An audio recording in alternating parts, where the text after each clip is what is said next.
In this lesson, I'm going to be going over SSH, and I'm going to be going over SSH as a session layer protocol. So SSH is the secure shell. What it does is establish an encrypted communication channel so that you can do remote console login, as well as other things. There are file transfers that are part of what SSH does. But primarily, SSH is a remote console login protocol, and it's really designed as a replacement for Telnet. I've got a packet capture going on here, so let me go over and I'm going to establish an SSH session, and then we can take a look at what that looks like when it hits the wire. Of course, a lot of that is going to be encrypted because once the SSH session is started, then we are going to be dealing with encrypted messages. We're not actually going to be able to see anything of what's going on there, but we'll be able to see the session establishment as part of how SSH works and how it gets going. So I've got a system on my local network that I call Bill, after Bill the cat. It very quickly opens up the session. I've actually got it set to go verbose, which means it's going to tell me everything that it's doing. So you can see the OpenSSH version that I'm using. It's using OpenSSL 0.9.8.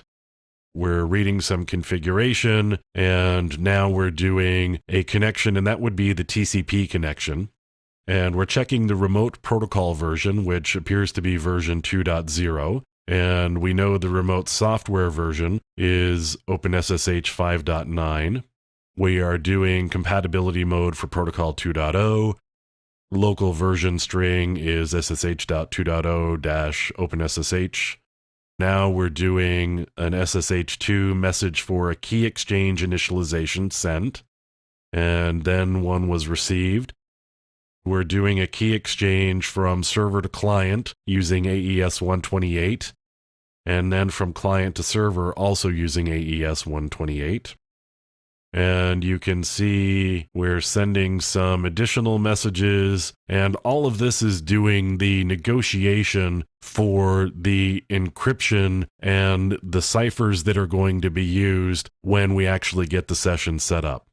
We are checking the host key.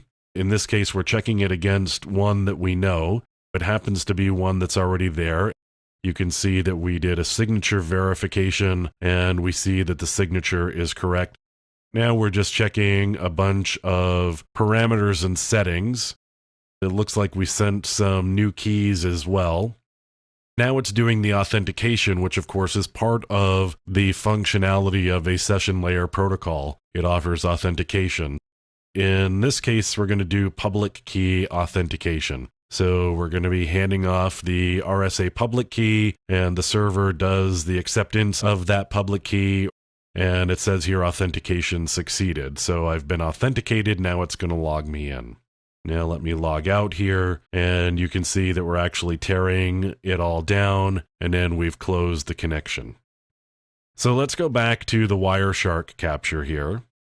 I'm going to filter it based on IP address just to make sure I really get what I'm looking for here. So I'm going to set the IP address of .39, which I know is the server that I am using. And you can see the setup here. So we've got the SYN, the SYNAC, and the ACK of the TCP setup, because of course SSH runs over TCP. We're doing a TCP setup here. Now we're doing this server protocol and client protocol, and this is really what we looked at before. So the server says, this is what I've got, and then the client says, this is what I've got. And then you can see the key exchange here. The client does a key exchange initialization. The server does a key exchange initialization.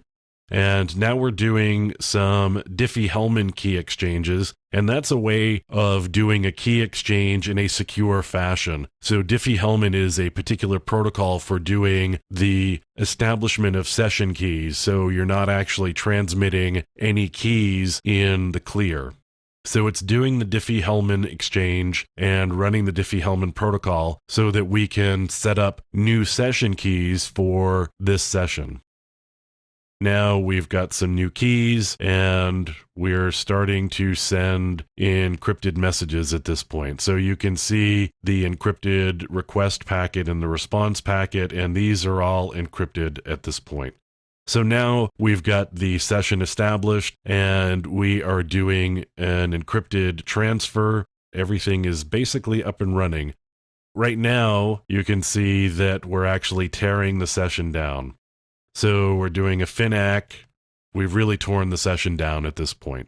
So that was where I closed the session. But you can see the session establishment and the authentication that was part of, again, the functionality of a session layer protocol.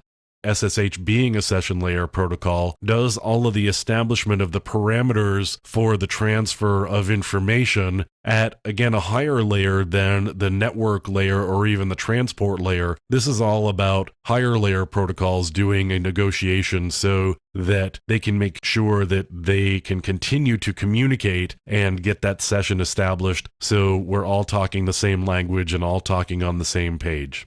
And again, the authentication that's part of a session layer protocol was done as well, both with the server identification as well as checking the public key as part of the authentication. So that's SSH, again, at a very high level and really just kind of at a message level for understanding how SSH gets set up and the steps that we go through to get an SSH session established.